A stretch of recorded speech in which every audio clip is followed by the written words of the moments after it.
Science एक ऐसा subject है जो बच्चे मोस्टली सबसे ज्यादा पढ़ते हैं। उसके बाद भी जिन बच्चों के हाफ ईयरली एग्जाम्स हो गए, मोस्टली बच्चों ने साइंस में बहुत कम परफॉर्म किया। जो सब्जेक्ट्स तुम सबसे ज्यादा पढ़ते हो, 10 घंटे 12 घंटे बैठे हो, बैचेस लिए हैं, कोचिंग्स जा रहे हो, स्कूल्स में पढ़ रहे हो, सबसे ज्यादा घंटे इन चैप्टर्स को लेके बैठे रहते हो, इन सब्जेक्ट्स को लेके बैठते हो, फिर भी तुम एवरेज स्कोर कर रहे हो, मतलब बहुत बड़ी प्रॉब्लम है तुम्हारे पढ़ने के मेथड में। अब जब तुम्हारे पास टाइम ही बहुत कम बच गया, यानी कि ये जो 3-4 महीने बच गए हैं, अगर अभी भी तुमने अपनी सेम अप्रोच यूज करी तो तुम्हारे नंबर नहीं आएंगे। इसीलिए आज मैं तुम्हें वो सारे टेक्निक्स बताने वाली हूँ जिस हिसाब से तुम अगर साइंस पढ़ते हो तो डेफिनेटली तुम एक बहुत ही अच्छा टारगेट 90+ का अचीव कर सकते हो। एनसीईआरटी को पूरा नहीं पढ़ना है, कितना पढ़ना है, कितना फोकस एनसीईआरटी पे करना है, वन शॉट लेक्चर्स कैसे देखने हैं, रिवीजन कैसे करनी है, कौन कौन से क्वेश्चंस करने हैं, कॉम्पिटेंसी कहां से करना है, ये सारी चीजें आज मैं इस वीडियो में बताऊंगी। तो आपको सब चीजें बहुत ही ज्यादा ध्यान से देखनी है। सबसे पहले बात करते हैं यार, अगर आप अपने साइंस का सिलेबस देखते हो तो आपके सिलेबस के अकॉर्डिंग बच्चों ये जो चैप्टर्स हैं, light, electricity, metals, non metals, carbon and its compound, life process, how to organism reproduce and control and coordination, ये ऐसे 7 चैप्टर्स हैं जो सबसे ज्यादा वेटेज आपके बोर्ड एग्जाम्स के लिए रखते हैं। तो सबसे पहले आपका फोकस आज से ही ये होना चाहिए कि ये सारे चैप्टर्स आपको सबसे पहले फिनिश करने हैं, because these are the most important chapters for class 10th when it comes to science. तो साइंस में यहां से सबसे ज्यादा क्वेश्चंस बनेंगे। ऑलमोस्ट ये लगा लो कि आपका 65 to 70% तक का जो क्वेश्चन पेपर है वो इसी पर्टिकुलर चैप्टर्स में से बनने वाला है। तो ये चीज याद रखनी कि सबसे पहले आपको इन यूनिट्स को साइंस में कंप्लीट करना है। इन टॉपिक्स पे ज्यादा टाइम देना क्यों इंपॉर्टेंट है? ज्यादा वेटेज है। आप कोई ऐसा चैप्टर है, आर एनवायरमेंट जैसा चैप्टर, उसको तुम 4 घंटा लेके बैठ के क्या करोगे? इवेंचुअली उसका कॉन्ट्रीब्यूशन मार्क्स में इतना है नहीं। ये चैप्टर्स ऐसे हैं जो बहुत ज्यादा पूछे जाएंगे। तो सबसे ज्यादा फोकस क्या है? इन चैप्टर्स को बाय हार्ट पढ़ना। ऐसे पढ़ देना कि तुम्हारे 70% मार्क्स तो फिक्स हो गए ना इन चैप्टर्स को करके।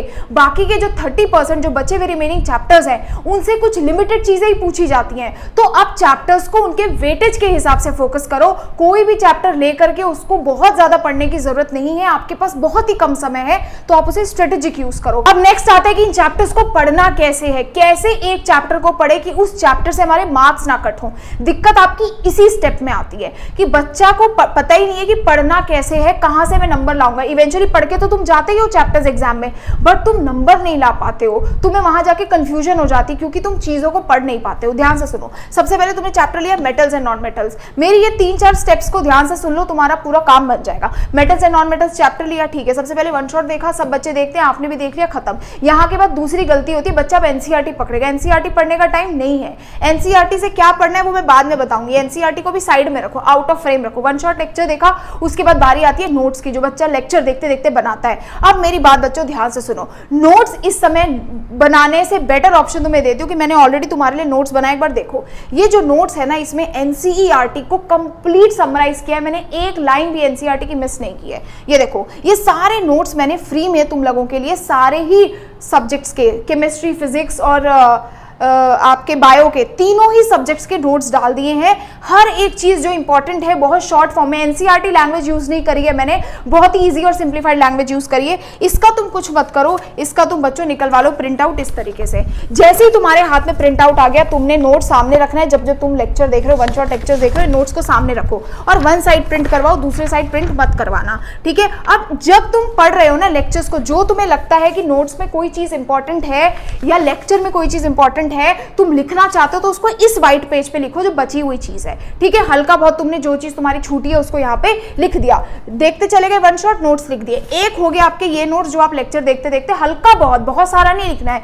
जो चीज तुम्हें लगती है छूट गई वो तुमने लिख दिया। दूसरा, अगर तुम्हें खुद के नोट्स बनाने भी है ना, तो वो नोट्स ऐसे मत बनाओ कि लेक्चर देख रहे हो देखते देखते लिखते जा रहे हो, उन नोट्स का कोई फायदा नहीं है।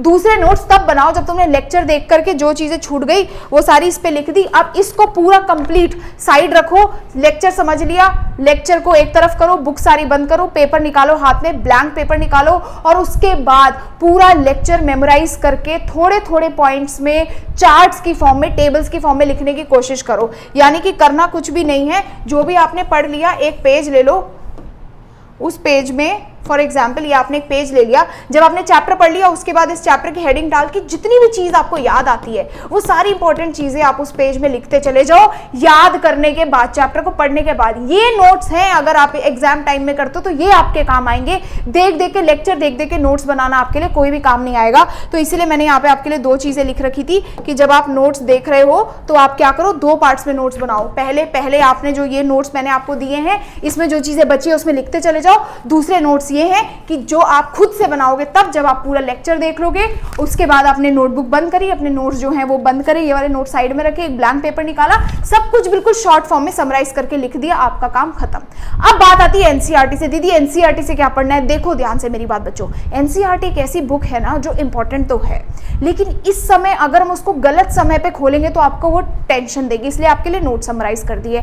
अब एनसीईआरटी से पढ़ना क्या है वो सुनो। एनसीईआरटी से तुम्हें इस समय पे आखिरी के 3 महीने पे केवल इन 3 चीजों पे फोकस करना है। सबसे पहले इन text question, NCERT textbook के अंदर जो कुछ क्वेश्चंस होते हैं वो सारे के सारे क्वेश्चंस आपको बाय हार्ट कर लेने हैं, पेपर में क्वेश्चन बनते हैं। दूसरा, जितनी भी बैक एक्सरसाइजेस हैं, जैसे ही चैप्टर खत्म होता है पीछे एक्सरसाइजेस होती है, वो सारा एक एक क्वेश्चन आपको आना चाहिए, पेपर में वहां से क्वेश्चंस आते हैं।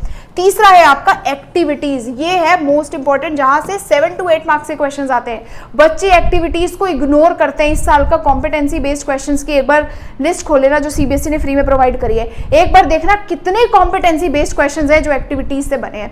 डायरेक्टली उठ के आते हैं आपके बायो की एक्टिविटीज से, केमिस्ट्री की एक्टिविटीज से, फिजिक्स की एक्टिविटीज से। तो एक्टिविटीज बहुत इंपॉर्टेंट है, मिस मत करना। जितनी एनसीईआरटी की एक्टिविटीज है सारी बेहतर तरीके से एक पेपर लेना, सब लिख डालना बच्चों, छोड़ना नहीं। मैंने ऑलरेडी नोट्स में तुम्हारे लिए एक्टिविटीज भी डाल रखी हैं तो तुम्हें वहां से भी हेल्प मिल जाएगी। समझ आया एनसीईआरटी से क्या पढ़ना है? क्लियर हो गया। नेक्स्ट स्टेप पे आते हैं।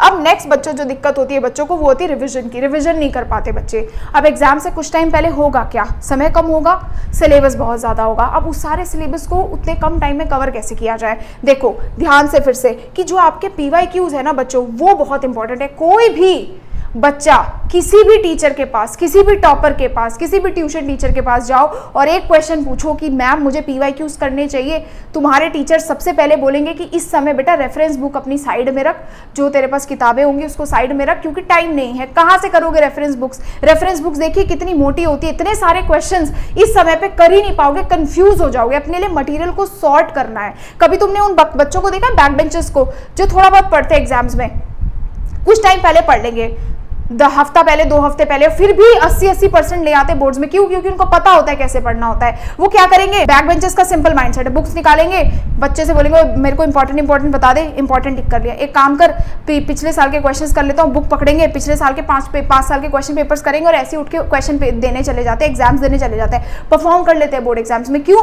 क्योंकि पेपर आपका रिपीट होता है, पेपर आपका 20% सिलेबस से ही पूछा जाता है। तो याद रखो ये कम समय को बेहतर तरीके से यूटिलाइज करने के लिए पीवाईक्यू करने हैं, एटलीस्ट 5 इयर्स के बाय हार्ट सॉल्व करने हैं। सॉल्व करते करते लिस्ट प्रिपेयर करते चलो, ये इंपॉर्टेंट है, ये इंपॉर्टेंट है, ये सारे पेपर्स में आ रहा है, ये टॉपिक्स इंपॉर्टेंट है। रिवीजन के टाइम पे उन टॉपिक्स पे फोकस ज्यादा करना है बाकी टॉपिक से। ये है आपकी प्रायोरिटी रिवीजन शीट जो आपको सबसे पहले बच्चों रिवाइज करनी है, क्योंकि यहां से डेफिनेटली आपके क्वेश्चंस रिपीट होंगे। आपका क्वेश्चन किसी किताब से रिपीट हो या ना हो, सीबीएसई के जो खुद के बनाए क्वेश्चन पेपर है उससे रिपीट होगा। इसीलिए मैंने आप सबके लिए ये स्कोर 100 बुक्स बनाई थी। ये बुक 15 मई को लॉन्च हुई थी। आपको मैं ओपन चैलेंज देती हूँ, आप Amazon पे जाओ, फ्लिपकार्ट पे जाओ, एक बार रिव्यू सेक्शन खोल के देखो। मेरे कहने पे कोई चीज मत लो, क्योंकि हर किसी के बच्चों प्रोडक्ट्स हैं, हर किसी की खुद की बुक्स हैं, हर कोई अपनी बुक्स प्रमोट करता है, उसमें कोई बुराई नहीं है। तुम खुद समझदार बच्चे हो, तुम खुद 10th क्लास में हो, खुद से जाओ, रिव्यू सेक्शन में जाओ। जब से लॉन्च हुई है एक लौती किताब है ये, जो उतने समय से बेस्ट सेलर चल रही है, Amazon पे हाईएस्ट रेटेड बुक है, क्योंकि सीबीएसई के क्वेश्चन पेपर्स को बहुत अच्छे से सॉल्व किया है। साथ में ऐसी रिविजन चीट शीट्स हैं जो बोर्ड एग्जाम्स के लिए बहुत इंपॉर्टेंट है। कंप्लीट रिविजन पैक है जो आपके लिए इस समय में बहुत ही ज्यादा यूजफुल है। हाफ ईयरली में जितने बच्चे पीवाईक्यूज करके गए थे, previous year question paper solve करके गए थे, उनसे खुद जाके उनके रिजल्ट्स पूछना, they really performed better than all the students. यहीं पे एक बच्चा रह जाता है, वो सारे ही भीड़ में ये भी कर लेता हूं, ये भी कर लेता हूं, ये भी कर लेता हूं, ये भी कर लेता हूं के चक्कर से कुछ भी सही से नहीं कर पाता। तो पीवाईक्यूज करो, आप मेरी बुक करो, किसी और की पीवाईक्यू बुक करो, मुझे उससे कोई फर्क नहीं पड़ता, लेकिन ये करनी बहुत ज्यादा इंपॉर्टेंट है। खुद से जाओ, देखो, कमेंट्स देखो, रिव्यूज देखो, इंपॉर्टेंस पूछो, करो। कोई मर्जी किताब आप लाके एक तरफ कर दो और एक तरफ कर दो सीबीएसई के जितने क्वेश्चन पेपर्स हैं, सेट्स हैं, इसमें मैंने 20 प्लस सीबीएसई के ऑफिशियल क्वेश्चन पेपर्स को सॉल्व किया है, उसमें नोट सेक्शन अलग से डाला है। ये क्यों इंपॉर्टेंट है, उसकी थ्योरी वहां पे दे रखी है,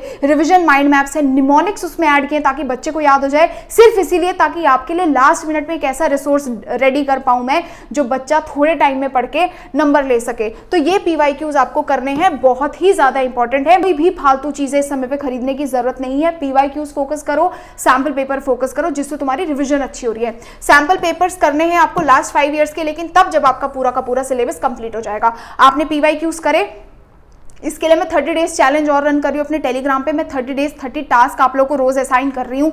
बहुत से बच्चे ऑलरेडी उन टास्क को कंप्लीट कर रहे हैं, जिसमें पीवाईक्यूज भी मैं उनको देती हूँ। वो भी आप टेलीग्राम ज्वाइन कर लेना, वहाँ पे आपको 30 टास्क हर दिन के मैं वहाँ पे पोस्ट करती हूँ, ठीक है। सैम्पल पेपर्स आप करोगे सिलेबस कंप्लीट करने के बाद, एटलीस्ट 5 सैम्पल पेपर्स, जिससे आपको एक आइडिया लगेगा कि पेपर में किस तरीके से सॉल्व करना है। अब बहुत सारे क्वेश्चन और बच गए, जैसे कि कॉम्पिटेंसी बेस्ड क्वेश्चन का क्या करे दीदी। कॉम्पिटेंसी बेस्ड क्वेश्चन सीबीएसई ने अपनी ऑफिशियल वेबसाइट पे फ्री में पोस्ट कर रखे हैं। सिर्फ आपको वो कॉम्पिटेंसी बेस्ड क्वेश्चंस जाने हैं, डाउनलोड करने, सॉल्व करने। इतने कॉम्पिटेंसी बेस्ड क्वेश्चंस कर लिए, डन।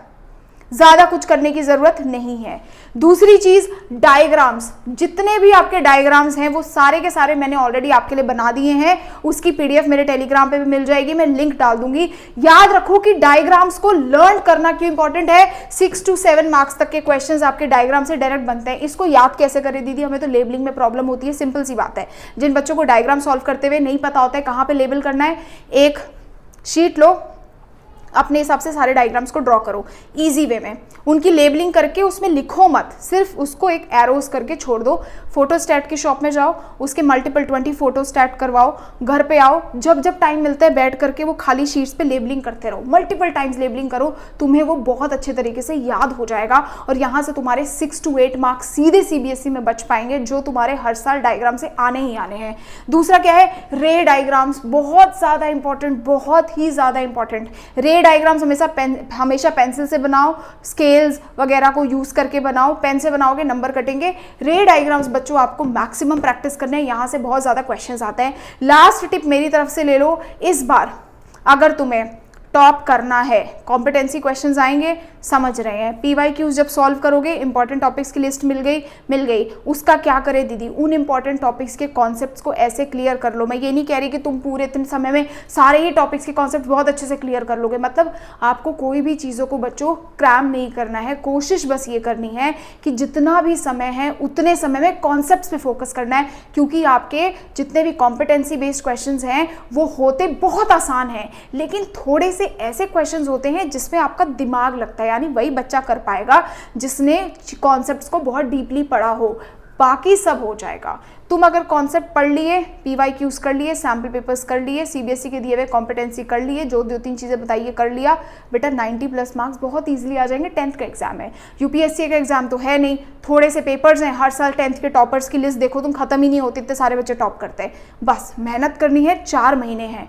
अगर तुम सच में बच्चों मेहनत करना चाहते हो, 100 नंबर लाना चाहते हो साइंस में और आखिरी तक रुके हो, तो मतलब तुम ऑब्वियसली पहली बात तो सीरियस हो। तो कमेंट्स में ज़रूर लिख के जाना कि दीदी I will definitely score 100/100 in science exam and this is my promise to my self and I wish you all the best. बच्चों जितने भी लिंक्स हैं, चीज़ें हैं, मटीरियल है, वो सारे टेलीग्राम पर मिल जाएगा। Till then thank you so much and bye bye.